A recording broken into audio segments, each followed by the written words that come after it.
de esta mañana y venimos estudiando acerca del Evangelio según San Juan, ¿verdad?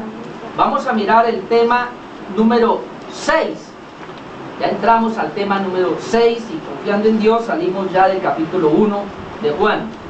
Ya hemos visto 5 temas del Evangelio según San Juan y ahora vamos a ver el tema número 6 y vamos a hablar en esta hora acerca de los primeros discípulos de Cristo. El tema es los primeros discípulos de nuestro Señor Jesucristo. Juan capítulo 1 versículo 35. Juan capítulo 1 versículo 35. Y dice así la palabra de Dios. El siguiente día otra vez estaba Juan y 2 de sus discípulos. Y mirando a Jesús que andaba por allí, digo, he aquí el Cordero de Dios. Le oyeron hablar los 2 discípulos y siguieron a Jesús. Y volviéndose Jesús y viendo que le seguían, les dijo, ¿qué buscáis? Ellos le dijeron, Rabí, que traducido es maestro, ¿dónde moras? Él les dijo, venid y ved. Fueron y vieron dónde moraba y se quedaron con él aquel día porque era como la hora 10. Andrés, hermano de Simón Pedro, era uno de los 2 que había oído a Juan y habían seguido a Jesús. Este halló primero a su hermano Simón y le dijo, hemos hallado al Mesías, que traducido es el Cristo. Y le trajo a Jesús. Y mirándole Jesús dijo, tú eres Simón, hijo de Jonás. Tú serás llamado Cefas, que quiere decir Pedro. El siguiente día quiso Jesús ir a Galilea. Y halló a Felipe y le dijo, sígueme. Y Felipe era de Betsaida, la ciudad de Andrés y Pedro. Felipe halló a Natanael y le dijo, hemos hallado a aquel de quien escribió Moisés en la ley, así como los profetas, a Jesús, el hijo de José de Nazaret. Natanael le dijo, ¿de Nazaret puede salir algo de bueno? Le dijo Felipe, ven y ve. Cuando Jesús vio a Natanael que se le acercaba, dijo de él, he aquí un verdadero israelita en quien no hay engaño.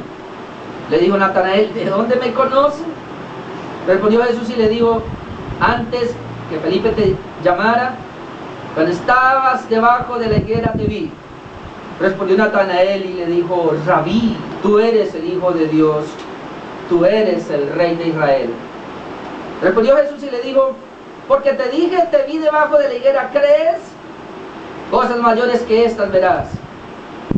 Y le dijo, de cierto digo, de aquí adelante veréis el cielo abierto y a los ángeles de Dios que suben y descienden sobre el Hijo del Hombre. Amén. Bueno, dos puntos en esta mañana quiero tratar, y es, en primer lugar, Andrés y Felipe. El tema es los primeros discípulos de Cristo, o sea, 4. Andrés y Pedro, perdón, es lo primero, Andrés y Pedro, que va a los versículos 35 al 42, y en segundo lugar vamos a hablar de Felipe y Natanael, que va del versículo 43 al verso 51. Vamos a ver, hermanos, cómo en este relato, en esta historia, que Jesús, o la palabra de Dios, es palabra de Dios, y es para nosotros, obviamente, así sea el relato histórico, una pequeña biografía, cómo nos habla, hermano, Dios esta mañana. Y es un tema muy precioso, yo me he edificado mucho y quiero compartir esas palabras. Entonces, en primer lugar, vamos a mirar a Andrés y Pedro como los primeros discípulos de Jesucristo. La misión de Juan el Bautista, ya la sabemos, era comunicar a la gente, hablarle a las personas acerca de nuestro Señor Jesucristo. Como lo vemos en versículo 35, dice que el siguiente día otra vez estaba Juan y 2 de sus discípulos. Juan tenía muchos discípulos. Recordemos que Juan era el pregonero de Cristo. Recordemos que Juan era el que había preparado el camino, y obviamente en el preparar el camino al Señor, Juan había levantado discípulos que lo venían siguiendo a él. Pero recuerde que el propósito de Juan el Bautista era mostrarle a las personas quién es el Mesías, quién es Cristo, testificar acerca de Cristo, dar testimonio acerca del Mesías. Obviamente Juan el Bautista está preparando unos discípulos, pero el propósito es mostrarles el camino a esos discípulos que Juan el Bautista está preparando. Por eso dice que al siguiente día, ¿cuál día? El día que él bautiza a Cristo y luego le dice, ese es el Cordero de Dios que quita el pecado del mundo. Entonces al otro día, Juan está otra vez allí y dice, otra vez estaba Juan, pero habían dos discípulos de Juan que estaban con él. Verso 36, y mirando a Jesús, que andaba por allí. Entonces Juan el Bautista está otra vez para bautizar, pero luego ve a Jesús y mirando a Jesús, que andaba por allí, le dice, ¿a quién? A esos dos discípulos. Mirando a Jesús que andaba por allí, dijo, he aquí el Cordero de Dios. Ahora, no es que está repitiendo lo mismo, porque obviamente él ya le había dicho a los discípulos y ya le había dicho a toda Jerusalén, todos los que iban a ser bautizados por Juan, ya les había dicho, ese es el Cordero de Dios que quita el pecado del mundo, le habíamos dejado claro. Ahora, cuando él vuelve y le dice a esos dos discípulos, es ahí el Cordero de Dios, no es que otra vez está diciendo, como le dijo el día anterior, ese es el Cordero de Dios, otra vez como para una información, no. Lo que Juan ahora está diciendo es, ese es el Cordero de Dios que ahora ustedes deben seguir. En otras palabras, Juan el Bautista los está despachando. Ayer les dije que él era el Cordero de Dios, ¿sí o no? Pues hoy les estoy diciendo, ese es el que tienen que seguir. Ese es, en otras palabras, ese es, como que, él es el Cordero de Dios. Ya bastante tiempo estuvieron conmigo para ser discípulos, ahora tienen que irse con él. Muy interesante, porque Juan el Bautista, y hemos entendido, hemos venido hablando de él, un hombre que preparó el camino al Señor, un hombre que nunca quiso ser reconocido, sino que siempre quiso que Cristo fuera el reconocido, por eso los envió. Ese es el Cordero, les dice. Verso 37 dice, le oyeron hablar los dos discípulos y siguieron a Jesús. Esa es la parte por la cual decimos que las palabras de Juan fue como, sígale, porque dice el 37, le oyeron hablar los dos discípulos, ¿a quién? Pues a Juan el Bautista, le oyeron esas palabras que decía el Cordero de Dios y siguieron a Jesús. Muy obedientes, hermanos. Y esto es muy importante porque quiero decirles algo, y ahí yo ya aprendo algo. Nosotros no tenemos por qué pegarnos de ningún maestro terrenal, por muy bueno que sea.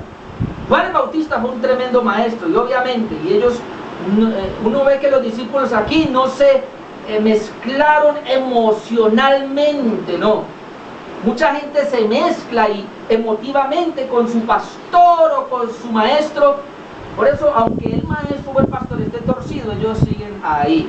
O se mezclan emotivamente con una congregación. Yo no he entendido cómo hay personas que se quedan en una iglesia a sabiendas de que esa iglesia está mal, a sabiendas de que ese pastor está equivocado, pero como tienen una filiación emotiva de amistad con ese pastor o con esa congregación, ahí se quedan y dicen, yo nací aquí, aquí me muero. Yo creo que, hermanos, esta actitud de estos dos discípulos nos enseñan claramente que igualmente si usted está en un lugar y si en ese lugar no se le enseña correctamente la palabra, usted conoce otro lugar, un maestro que le enseña mejor, hombre, ¿cuál es el problema de ir donde ese maestro?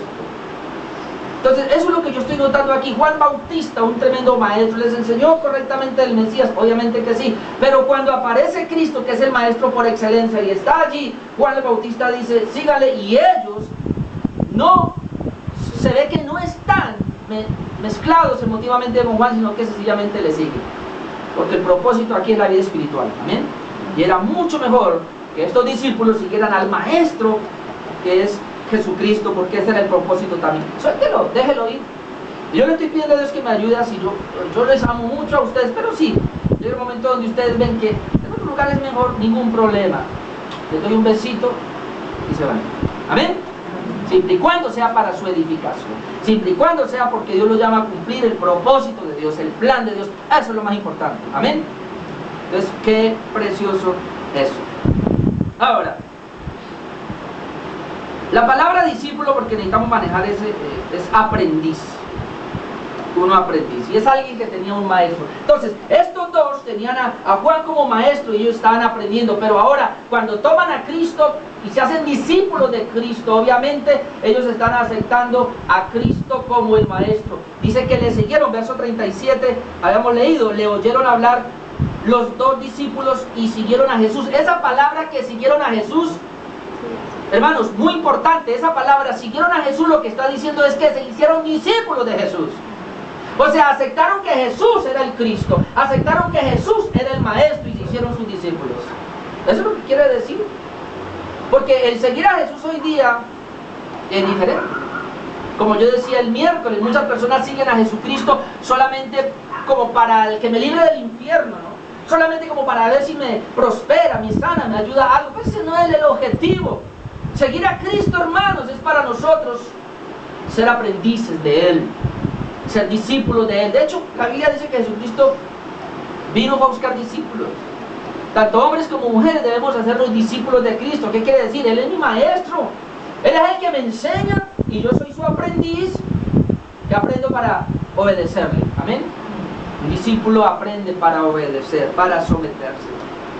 Entonces, vemos aquí entonces cómo Juan el Bautista los había instruido y ellos siguen a Jesús. Ya siguieron para ser sus discípulos, pero hay una parte acá que lo vamos a ver mejor en Mateo, abandonándolo todo. Mateo capítulo 4, vamos a ver cómo es esto. Aquí está el relato de los primeros discípulos también, obviamente un poco diferente porque Juan lo muestra de una manera, pero ahora Mateo lo muestra de una manera. Pero vamos a ver cómo se hicieron discípulos. Es lo primero. Mateo 4:18.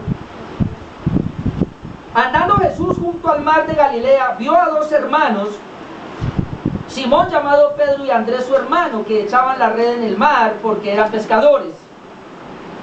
Y le dijo: venid en pos de mí y os haré pescadores de hombres. Jesucristo les hace el llamado. Ellos entonces, note esa palabra, dejando al instante las redes le siguieron. Y quiero decir una palabra aquí. Cuando Jesús les hace el llamado, dice que ellos al instante, dejando las redes, le siguieron. Obviamente que Él les hace un llamado a tiempo completo, pero tenemos que tomar eso, que si nosotros vamos a ser discípulos de Cristo, y aquí es donde tenemos que entender que el llamado no puede ser resistido. El llamado será resistido por aquellas personas que nunca serán discípulos de Cristo, porque nunca serán salvos.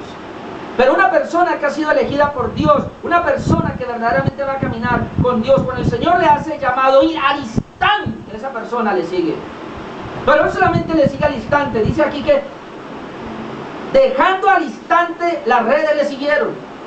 Y las redes, aquí es el trabajo, porque ellos eran pescadores, ellos tienen un nuevo oficio y ahora dejan el oficio de pescadores para ir a tomar el oficio de ser pescadores de hombres.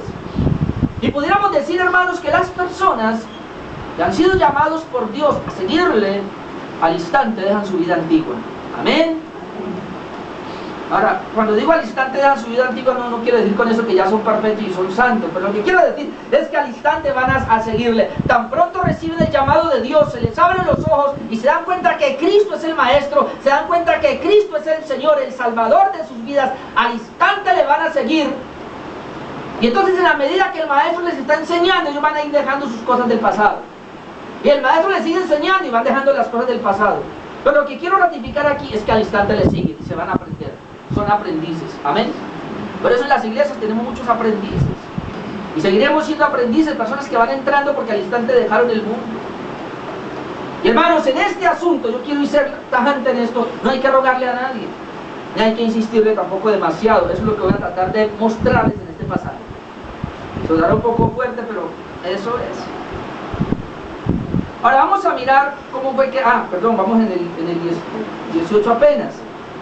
Versículo 20. Entonces, dejando al instante, las redes le siguieron. Pasando de allí, vio a otros dos hermanos, Jacobo, hijo de Zebedeo, y a Juan, su hermano, en la barca, con Zebedeo, su padre, que remendaban las redes, y los llamó.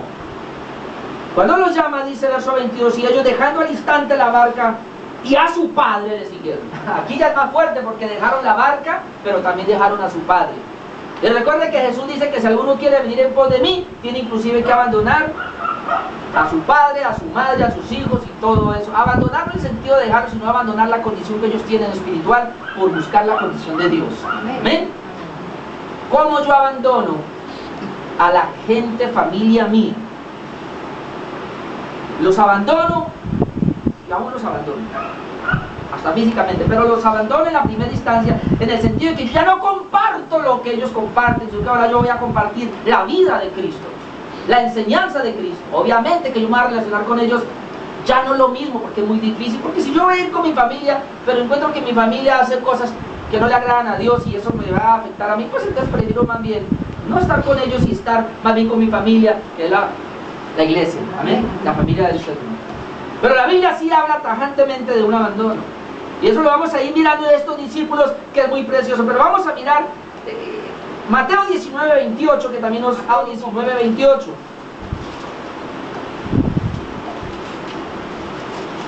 Miren lo que dice Mateo 19:28, y Jesús les dijo: de cierto os digo que en la regeneración, cuando el Hijo del Hombre, porque el 27 dice, vale, es desde el 27. Entonces respondiendo Pedro le dijo: he aquí que nosotros lo hemos dejado todo y te hemos seguido, ¿qué pues tendremos? Pero lo que quería enfatizar es que Pedro dice: lo hemos dejado todo. Pero ahora vamos a ver Cristo que le dice en 28. Y Jesús les dijo: de cierto digo que en la regeneración, cuando el Hijo del Hombre se siente en el trono de su gloria. ¿Cuándo? En la regeneración, cuando Él se siente en el trono de su gloria. Vosotros que me habéis seguido, también os sentaréis sobre 12 tronos para juzgar a las 12 tribus de Israel. Y cualquiera, mire lo que dice, que haya dejado casas, o hermanos, o hermanas, o padre, o madre, o mujer, o hijos, o tierras, por mi nombre, recibirá 100 veces más y heredará la vida eterna. ¿Sabe, mi amado hermano? Hablaba con mi esposa esta mañana algo de eso, pero quiero decirle algo. Muchas personas y muchos pastores están predicando hoy día algo diferente. Ellos creen que dejar algo por el reino de Dios. Muchos pastores, yo he escuchado que dicen: yo vendí mi casa por el reino, yo vendí mi carro por el reino y ahora tengo 2 casas, 3 casas. La gente cree que eso es aquí. Si usted no está bien, Cristo dice que es allá. Allá. Aún yo le decía a mi esposa, porque todos nosotros queremos vivir bien, ¿sí o no? ¿Quién no quiere vivir bien? Pero de repente si nos toca, porque eso es voluntad de Dios, y no podemos vivir bien, no podemos tener los lujos. Yo quiero decir una cosa, hermanos: si usted por causa de Cristo no tiene lujos acá, o por causa de Cristo sufre acá, cualquier cosa, usted haya inclusive abandonado a su familia por causa de Cristo solamente, no por otra cosa, sino por causa de Cristo y el Evangelio, déjeme decirle que allá va a tener, como dice Cristo acá, 100 veces más. Amén. Y sobre todo la vida eterna. Amén. Porque muchas veces nosotros estamos muy ligados a nuestra familia. ¿Sabe que hay gente que no puede venir a Cristo por su familia? Porque su familia como que le detiene, como que están muy enlazados. Por eso yo vuelvo y digo, hermanos, la salvación es individual y su crecimiento espiritual es individual. Si su cónyuge no quiere venir, arranque usted.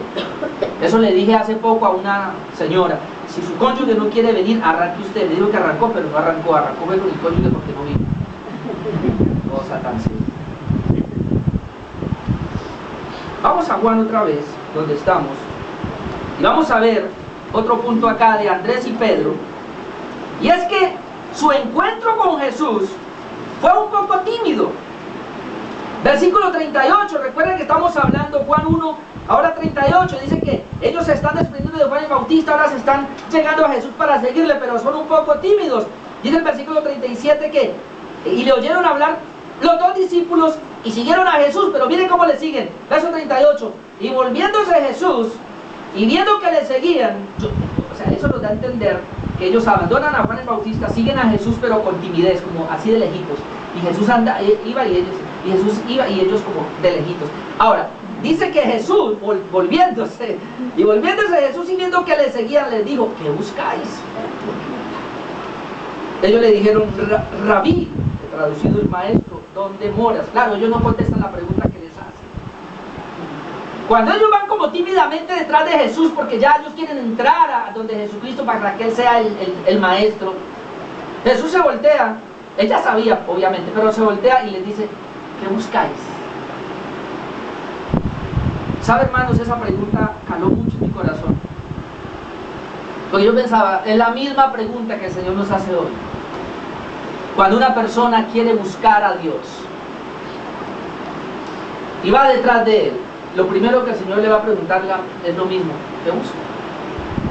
No es que el Señor no lo sepa, porque el Señor sabe, pero lo que el Señor quiere con esa pregunta es que nosotros nos interioricemos y veamos realmente por qué buscamos al Señor. Cuando alguien viene a la iglesia, la pregunta obvia de Dios es: ¿qué busca? Debería ser la pregunta del pastor, debería ser la pregunta de los hermanos de la iglesia: bueno, ¿qué busca? ¿Está buscando dinero? ¿Viene porque quiere que su suegra se sane? Alguien diría: no, que se la cheque. No, no es un chiste. ¿Qué busca? ¿Tiene un problema tan serio? Yo he escuchado parejas, padres que dicen: vamos a la iglesia y llevemos estos hijos, a ver si el pastor los educa. ¿A qué viene la iglesia? O sea, ¿qué busca? ¿Qué buscáis? O sea, en otras palabras, ¿vienen detrás de mí por qué? ¿Por comida? ¿Por salud? ¿Porque se le resuelvan los problemas? ¿Porque le ayude? Yo le decía a mi esposa esta mañana, también estábamos hablando acá, le decía: triste hoy porque el evangelio de hoy día es un evangelio torcido, es un evangelio humanista, donde la gente viene a las iglesias o viene, entre comillas, a Dios para ver qué le puede sacar a Dios, donde el centro no es Dios sino el hombre. Imagínense usted, ¿por qué la gente ora? ¿Por qué la gente ayuna? ¿Por qué la gente pacta para Dios? Sobre todo en enlace, hacen esos pactos para Dios, porque ellos están buscando que ese Dios, entre comillas, que ellos tienen, los bendiga, me dé. Busco a Dios para eso. Ese no es el Dios de la Biblia. El Dios de la Biblia es que cuando una persona le busca, es para que esa persona le dé a Él la gloria y la honra. Lo honre a Él, lo reconozca como el Dios Todopoderoso y se someta al Dios que hizo los cielos y la tierra. Por eso Cristo les dice: ¿qué buscáis? Ellos le dicen, poco temerosos, y esto no responde, pero por lo menos muestra su corazón, le dicen rabí, que traducido es maestro. Maestro, por eso los rabíes, cada vez que usted vea rabí es un término arameo que quiere decir maestro. ¿Dónde moras? Jesús les dice: ¿qué buscáis? Ellos no contestan lo que buscan, pero su corazón sí le da a entender lo que ellos querían. Porque cuando ellos le dicen: ¿dónde moras?, ellos están diciendo maestro, esto no es por un instante. Nosotros queremos saber dónde moras porque queremos quedarnos contigo. Queremos sentarnos, queremos oírte. Le dicen: maestro, cuando ¿qué queréis? Le dicen: ¿dónde moras? Le está diciendo: queremos saber tu casa, porque esto va para largo. Nosotros venimos de Juan el Bautista, venimos detrás de ti ahora, te estamos siguiendo, pero el seguirte no es temporero. Nuestro seguirte va a depender de que tú nos expliques quién eres, de que tú nos expliques. De hecho, ya sabemos que eres rabí, que eres el maestro, y nuestro seguir quiere decir que nos vamos a ser tus discípulos, que tú serás nuestro maestro. Por eso, ¿dónde moras? O sea, queremos conocer tu intimidad, queremos conocerte a ti, queremos saber quién eres tú, dónde moras. Si nos dices dónde moras, vamos a poder entrar en un diálogo y vamos a poder conocerte. Entonces, estos discípulos sabían para dónde iban. Amén. Muy precioso. Ahora, en el versículo 39 vemos que Jesús entonces les hace la invitación a la casa. Versículo 39, les dijo: venid y ved. ¿Quieren ir? Me están preguntando dónde mora. Bueno, caminen pues conmigo, vengan y vean. Dice que fueron y vieron dónde moraba y se quedaron con él aquel día, porque era como la hora décima, y se cree, a la hora décima eran como las 4 de la tarde, pero se cree, Cristo murió a la hora novena, no, Cristo murió a la hora sexta, hubo oscuridad hasta las 3 de la tarde, la hora novena, o sea que 3 de la tarde, entonces la hora décima sería las 4 de la tarde. Y entonces se cree que llegó a esa hora a la casa y se quedaron esa noche, hasta el otro día tuvieron tiempo suficiente para platicar. Pero yo quiero decir aquí una cosa: ¿por qué Jesús les recibe? ¿Por qué Jesús les dice, después de que les pregunta qué buscáis, y ellos le dicen, Rabí, Señor conociendo mi corazón, ahora ¿por qué Jesús les recibe? Vengan a la casa y les recibe. Hay un texto muy claro que yo quiero mostrarles en el mismo Juan, capítulo 6, verso 37. ¿Por qué les recibe? Juan 6:37 está la razón por la cual Jesús le recibe. Porque quiero decirle que en otra ocasión Jesús no lo recibió. En otra ocasión Jesús le dijo, no, Señor, quiero seguirte. Le dice, anda primero y haga no sé qué, y no los dejó. Pero en esta ocasión les dijo, vengan pues. ¿Por qué les abrió las puertas? Ahora le hago otra pregunta: ¿por qué cuando usted, hermano, quiso seguir a Jesús, Él le dijo, sígueme? ¿Por qué usted pudo seguir a Jesús tan libremente? ¿Por qué cuando vino a Cristo le dijo inmediatamente, sígueme? Aquí está la respuesta, Juan 6:37. Todo lo que el Padre me da, vendrá a mí, y al que a mí viene, no le echo fuera. Muchos no entienden esto. Pero cuando una persona desde su corazón quiere seguir a Jesús, pero ojo lo que estoy diciendo, quiere seguir a Jesús para que Jesús sea su maestro, él quiere hacerse discípulo de Cristo, Jesús no lo echa fuera. Dice, el que a mí viene, no le echo fuera. ¿Cuál es la razón por la cual no le echa fuera? Porque Jesús sabe que el verso 37 dice, todo lo que el Padre me da, vendrá a mí. Y el versículo 44, 6:44, mucho más claro, ninguno puede venir a mí si el Padre que me envió no le trajere, y yo le resucitaré en el día postrero. En otras palabras, si estos dos discípulos me buscan, yo sé por qué lo están haciendo. No es porque ellos quisieron buscarme, porque nadie puede venir a mí. Jesús lo dijo. Ni estos discípulos, ni ninguna persona, ni en toda la historia de la iglesia, ninguno puede venir a Cristo. Ningún hombre puede venir a Cristo, a menos que el Padre lo envíe. Amén. Entonces, cuando ellos están buscando a Jesús y le preguntan, ¿ustedes qué buscan? Y ellos le dicen, queremos ser tus discípulos, queremos ser tus siervos, queremos someternos a tu voluntad, tú eres nuestro Señor, tú eres nuestro Maestro. Entonces Cristo ya da por hecho, el Padre lo envió. Porque ninguno, hermano, va a buscar a Cristo si el Padre no lo envía. Quiero decirle algo: si usted está buscando a Jesús de verdad, es un hecho que el Padre lo envió, que el Padre le dio esa capacidad, que el Padre lo eligió inclusive desde antes de la fundación del mundo para que usted siguiera. Esa es la razón por la cual nosotros vamos a llevar el Evangelio y le vamos a predicar a cantidad de personas y ellos no van a querer venir. Y nosotros en nuestra humanidad nos enojamos, y nosotros en nuestra humanidad ¿qué no queremos hacer? Pero la razón es clara: ninguno va a venir si el Padre no le envía. De hecho, si alguien está viniendo, yo tengo que dar por hecho de que el Padre lo está trayendo. Amén. Por eso yo soy una persona, nunca, hermanos, le cerraré las puertas a nadie a la iglesia, jamás. Porque el Padre, si están viniendo, si alguien está buscando a Dios, si alguien quiere venir a someterse a Cristo, sencillamente, hermanos, es una obra del Espíritu Santo. Amén. Porque humanamente hablando nadie lo hace. De hecho, cuando una persona no quiere venir, oremos por ella. Espíritu Santo toca, porque a menos que Él la toque, no va a caminar. Es muy importante, quería dejar claro eso. Por eso Jesús le recibe allí. Ahora, vamos a mirar otra vez en Juan, capítulo 1, que es donde estamos. Dice que se quedaron con el Señor allí, pero hay otra parte que me llamó mucho la atención. Y es que en el versículo 40 nos dice, Andrés, hermano de Simón Pedro, era uno de los dos que habían oído a Juan y habían seguido a Jesús. O sea, ese Juan es Juan el Bautista. Sabemos quién era uno. Ahí tenemos a dos, estamos mirando a Andrés y a Pedro,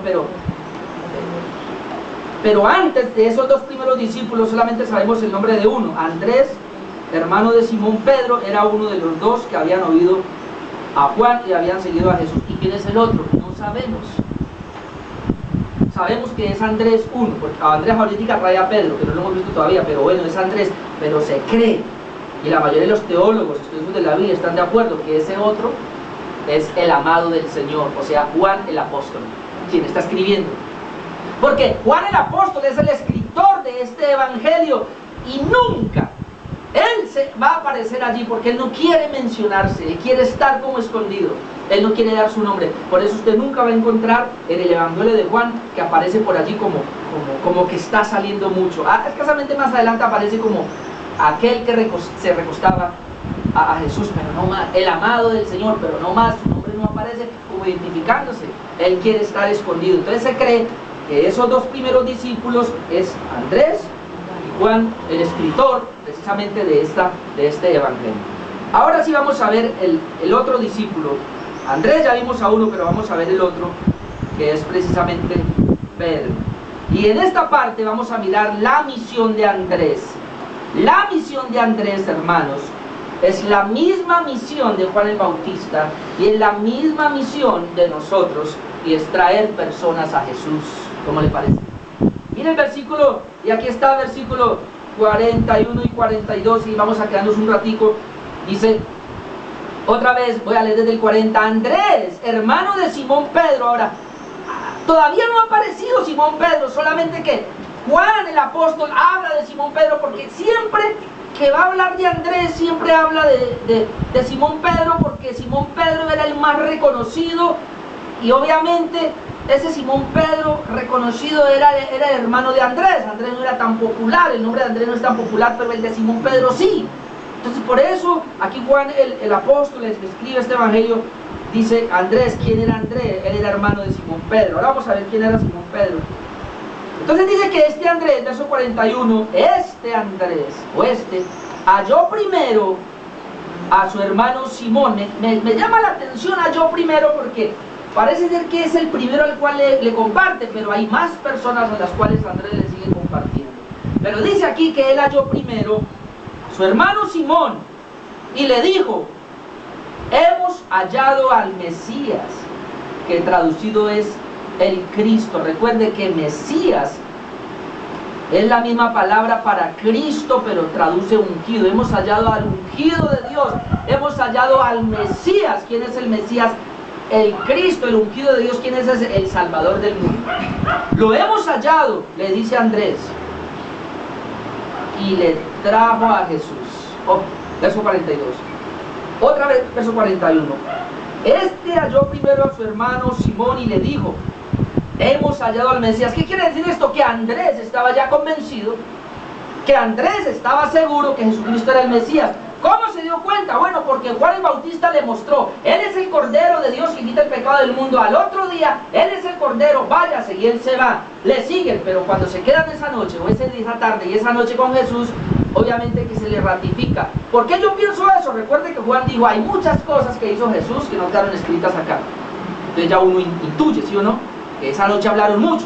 Por eso al otro día, Andrés está plenamente convencido, él tiene una experiencia con Cristo, y él está plenamente convencido que Él es el Mesías, y por eso él ahora le va a testificar a su hermano.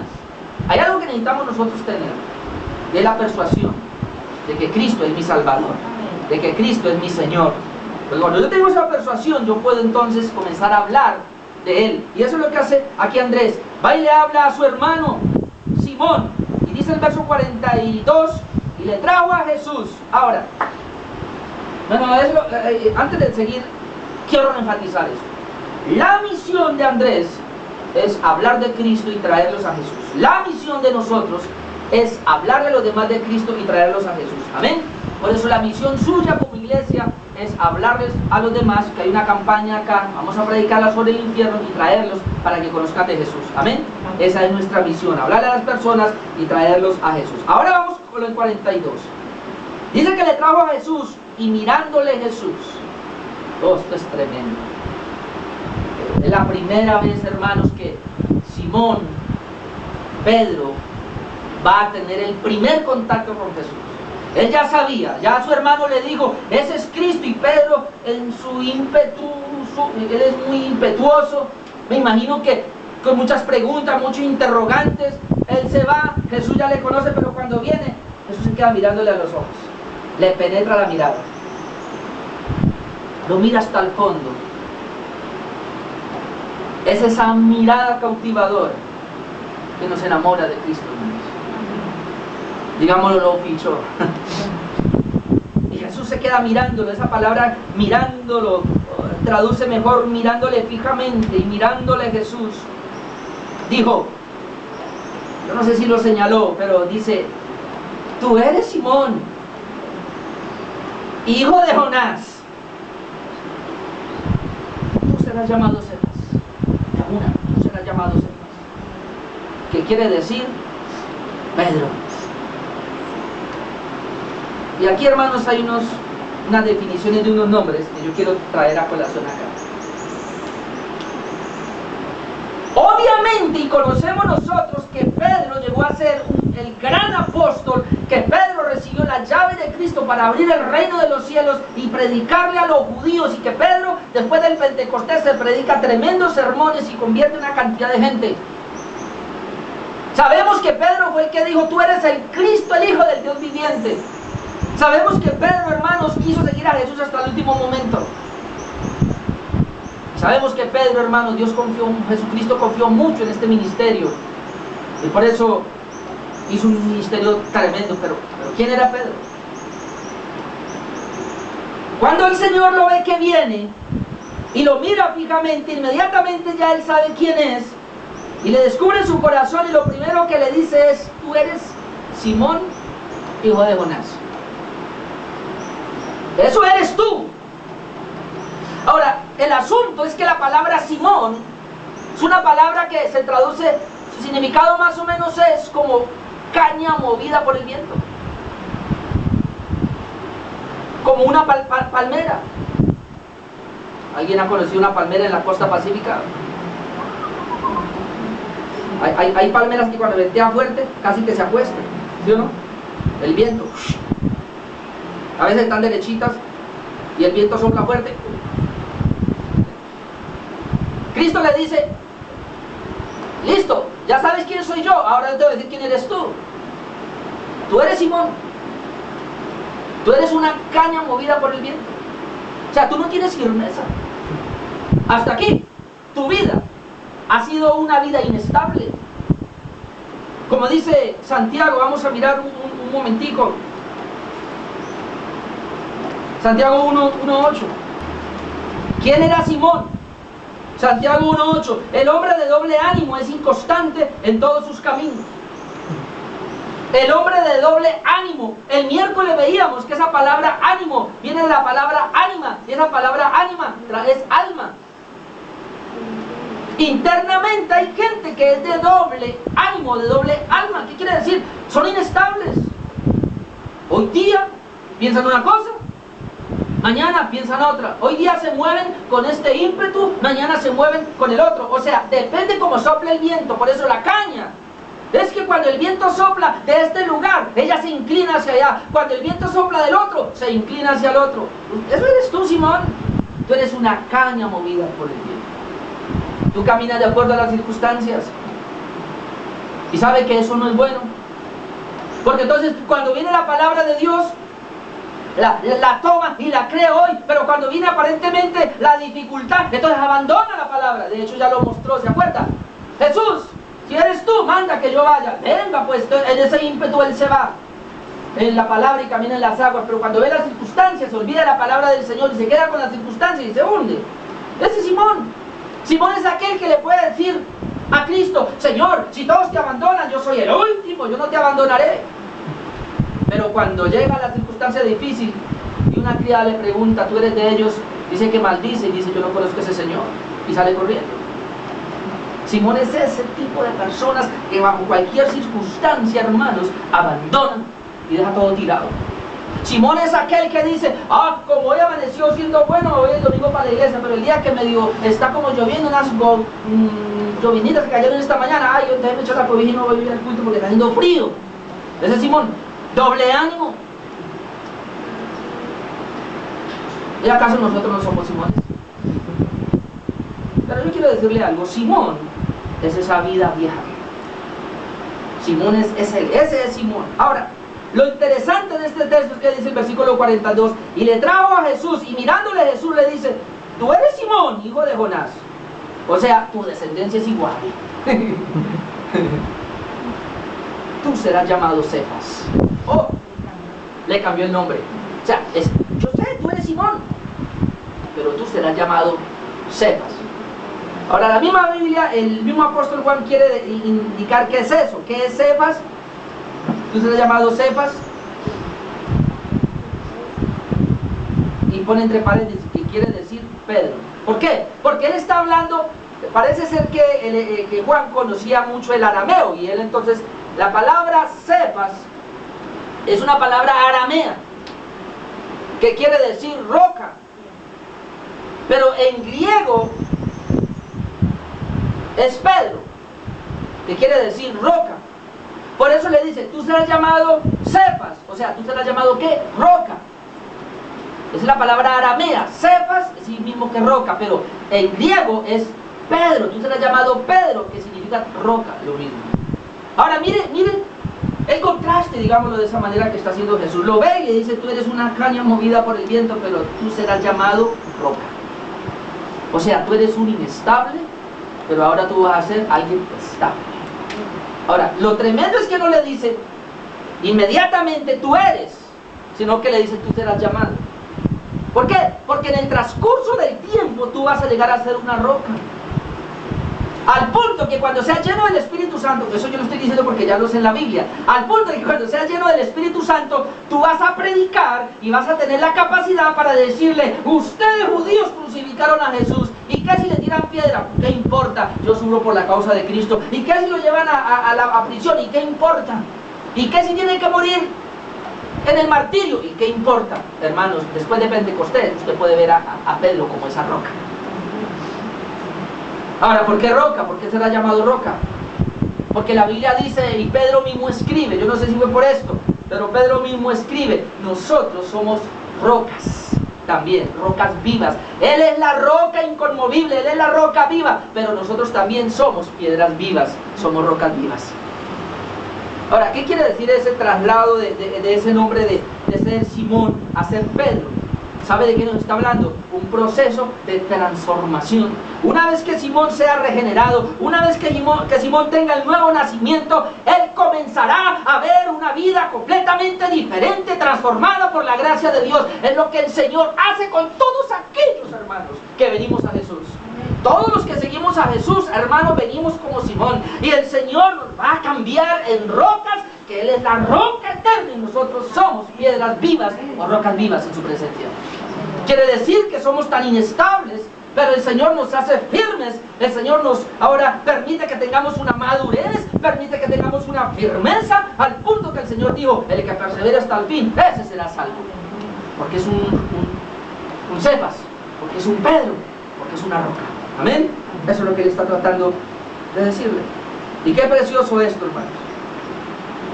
Porque a partir de ahí, Él se convierte en esa roca. Ahora, algún día vamos a hablar de la biografía de estos apóstoles. Algún día lo tocaremos, pero quiero brevemente decirle, porque cuando uno lee la Biblia, uno encuentra que Jesucristo varias veces trataba a Simón y le decía Simón Pedro. A veces lo llamaba Simón, no sé cuántas veces, pero más de 20 veces aparece que Jesús le decía Simón. Aunque Jesús le dijo, tú eres Simón, pero serás llamado Pedro o roca, le sigue diciendo Simón. Eventualmente le decía Pedro. Cuando uno lee la Escritura y conoce la biografía, hay por lo menos dos razones por las cuales él le llamaba Simón. O sea, ya Pedro estaba en el ministerio con Jesús, ya Jesús estaba delegándole responsabilidades, pero eventualmente Jesús lo llama Simón. ¿Sabe cuándo lo llamaba Simón? Cuando tenía que ver con cosas naturales. Lo llamó Simón cuando le fue a sanar a la suegra. Lo llamó Simón cuando iban a hacer cosas, por lo menos de pagar los impuestos, cosas así por el estilo. O sea, todo lo que tenía que ver con cosas de la tierra, naturales, como usted y yo tenemos que hacerlas, le llamaba Simón. ¿Por qué le llamaba Simón? Para decirle, usted en lo natural o en las cosas del mundo, usted es un Simón todavía, es una caña que se mueve. ¿Sabe cuándo también lo llamó Simón? Y esto es fuerte. Lo llamaba Simón cuando Simón fallaba en su vida espiritual, cuando Simón negó a Jesús, cuando Simón estaba en la carne, cuando Simón fallaba, pecaba delante del Señor, cuando Simón, su vida espiritual era fracasada. Cuando Pedro, su vida espiritual era fracasada, Jesús lo llamaba Simón. ¿Qué es un Simón?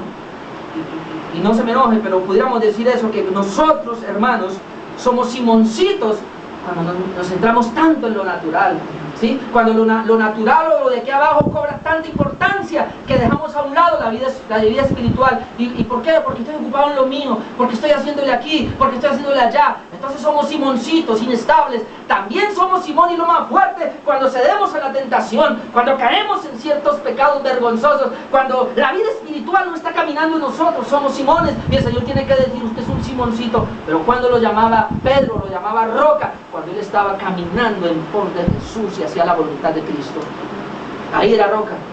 Y bueno, un día esto voy a traer ese personaje para que lo miremos totalmente, pero quería por lo menos aclararle que de ahí en adelante el Señor aún así lo siguió llamando Simón y lo siguió llamando Pedro. Y obviamente que él terminó siendo la roca, terminó siendo Pedro, firme, porque allá es que tenemos que llegar nosotros. Amén. Muchos de nosotros todavía somos Simoncitos.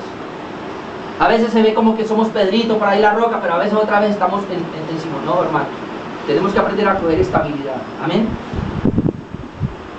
Muchos de nosotros, ¿cuántos años llevamos congregando? Sabemos que el domingo es el día del Señor, sabemos que, pero aún, hermano, mire, yo no tengo problema con los que trabajan, yo no tengo problema con aquel que por alguna razón se enfermó, yo no tengo problema con esa gente que por alguna razón, pero es que hay gente que en esta mañana no están aquí y yo estoy seguro que se quedaron durmiendo en la casa, estoy seguro que se quedaron haciendo otra cosa. Sí, son Simones. Y así queremos que Dios nos bendiga, y así queremos, hermanos, tener victoria en todas las situaciones de la vida.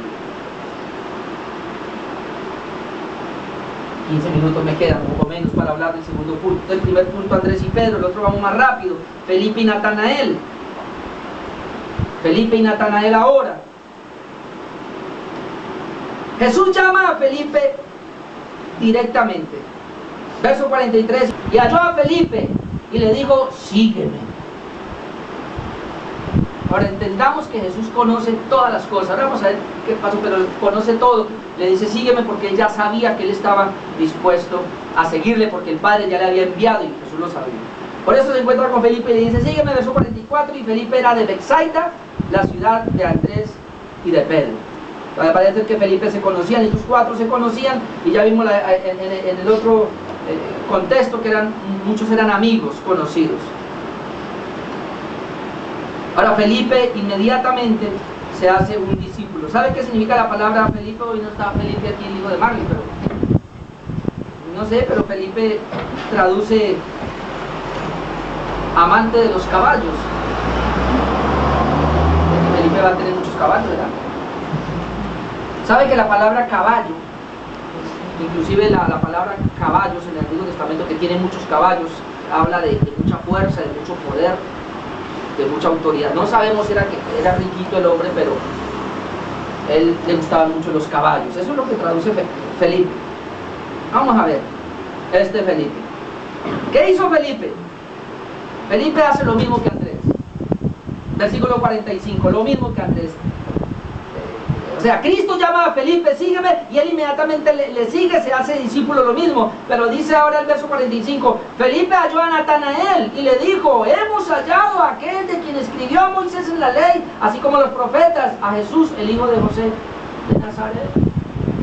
¿Qué hace Felipe?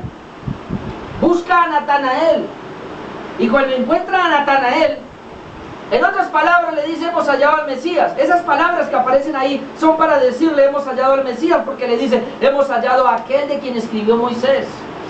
Y obviamente Moisés escribió del Mesías en la ley, así como los profetas, a Jesús, el hijo de José, y le dice, y es de Nazaret, de la ciudad de Nazaret. Ahora, la palabra Natanael, y me gusta es Dios ha dado. Natanael, si alguien quiere ponerle a su hijo Natanael, muy bonito, porque Natanael significa Dios ha dado. Dios ha dado. ¿Y sabe, hermanos, qué significa eso? Dios ha dado, que Natanael es el discípulo ideal. Natanael es el discípulo ideal. Es el discípulo que Cristo quiere. Es el discípulo que Dios ha traído, ha dado.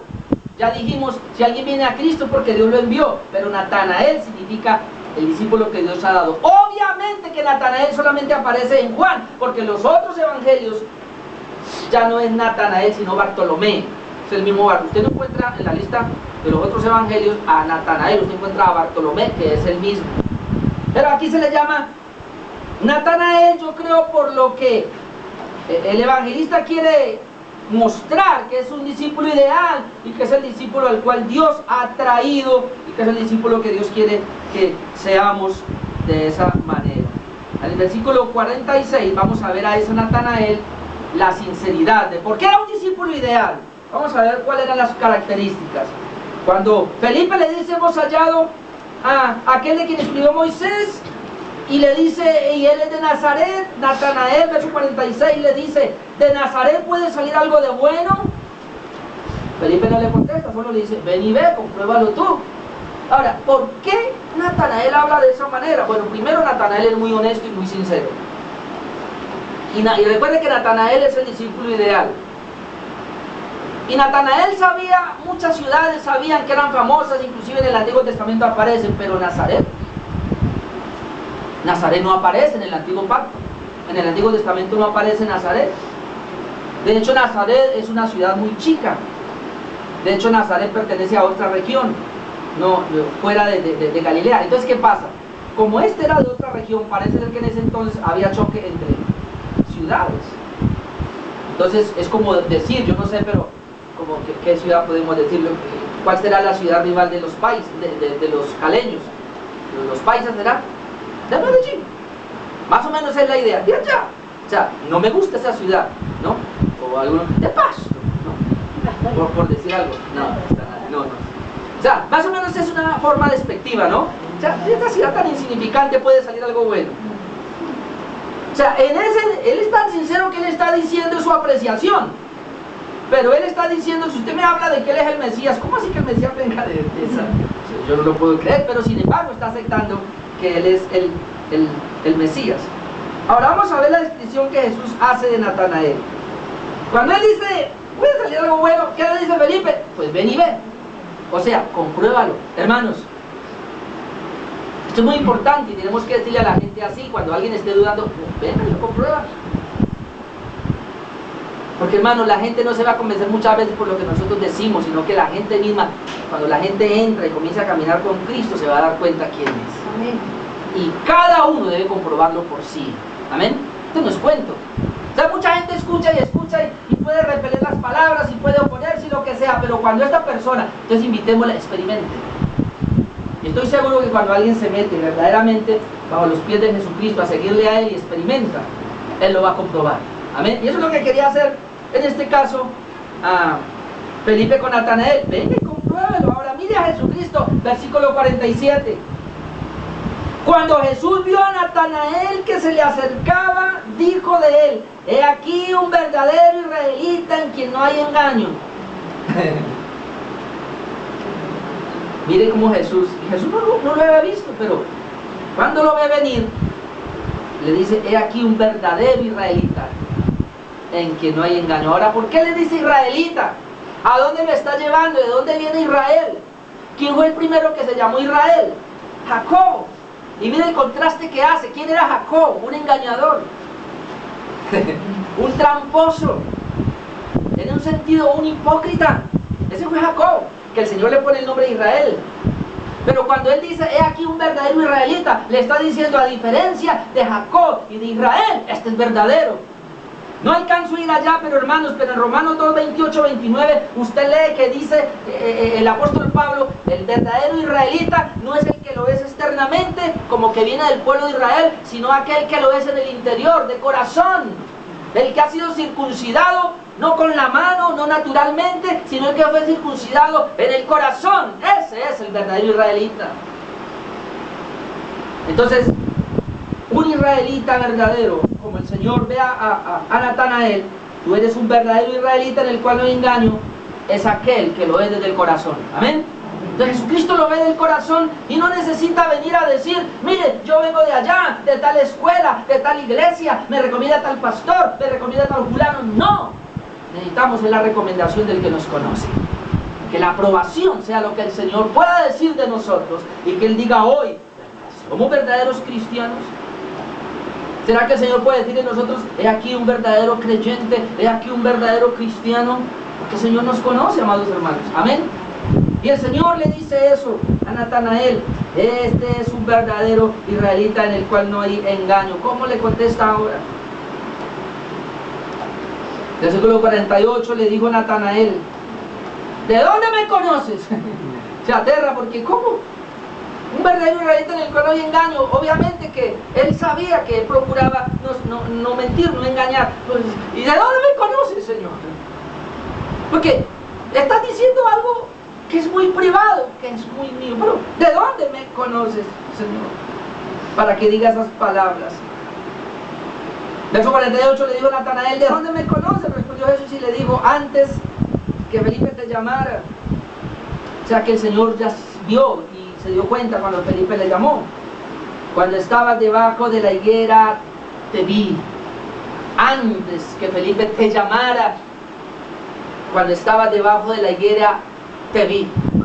Y no es que Jesús pasó y lo vio debajo de la higuera haciendo que no. La palabra higuera aquí se usa, hermanos, para su aposento. La palabra higuera se usa para el lugar de su casa. Sobre todo se usa para el altar donde él tiene el encuentro con Dios, donde él tiene la intimidad con Dios.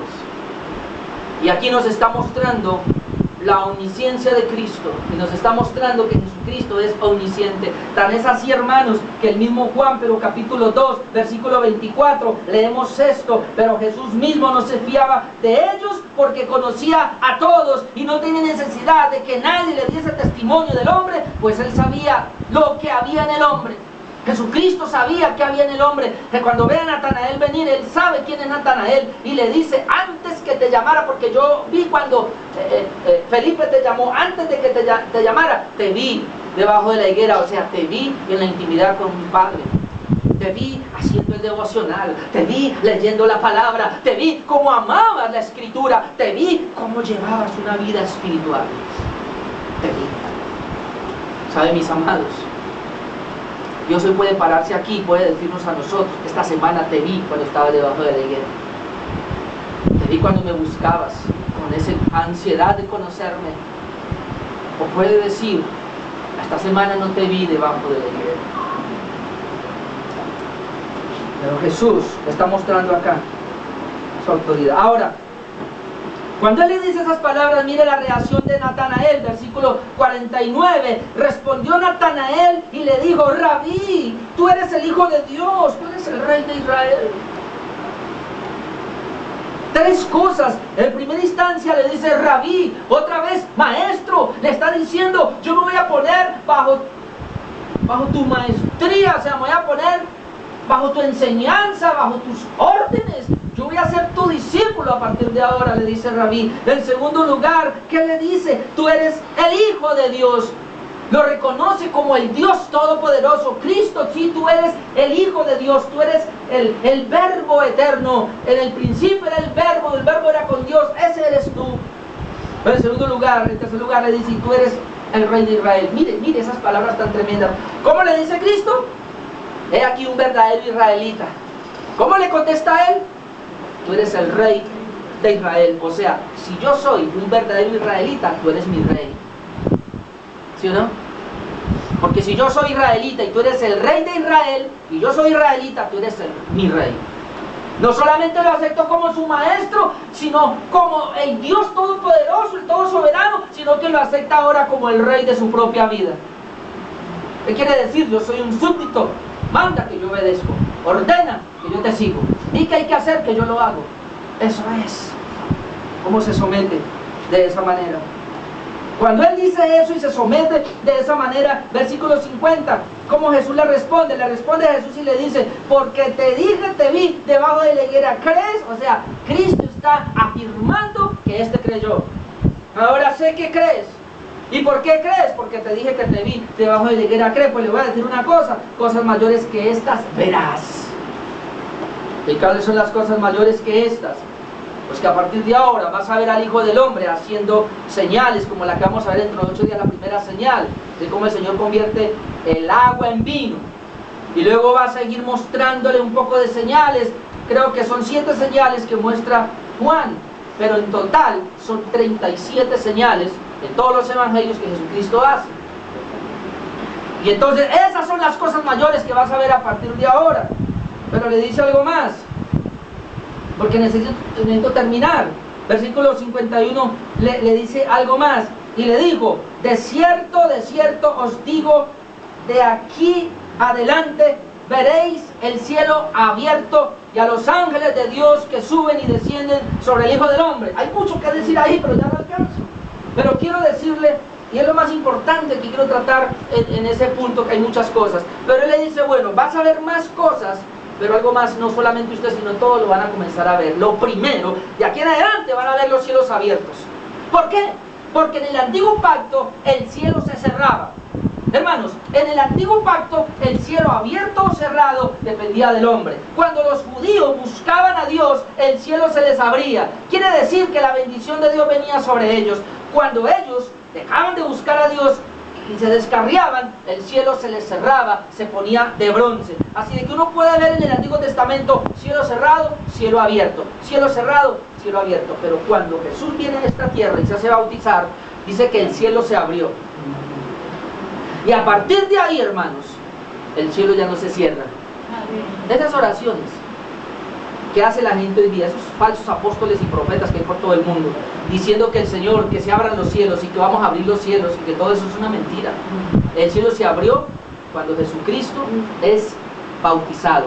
Cuando el reino de Dios viene a esta tierra, ahí se abrió el cielo. Porque usted puede ver, no puedo ir allá, pero comienza la gente a ver los cielos abiertos. Juan vio, Esteban cuando está muriendo dice, veo los cielos abiertos.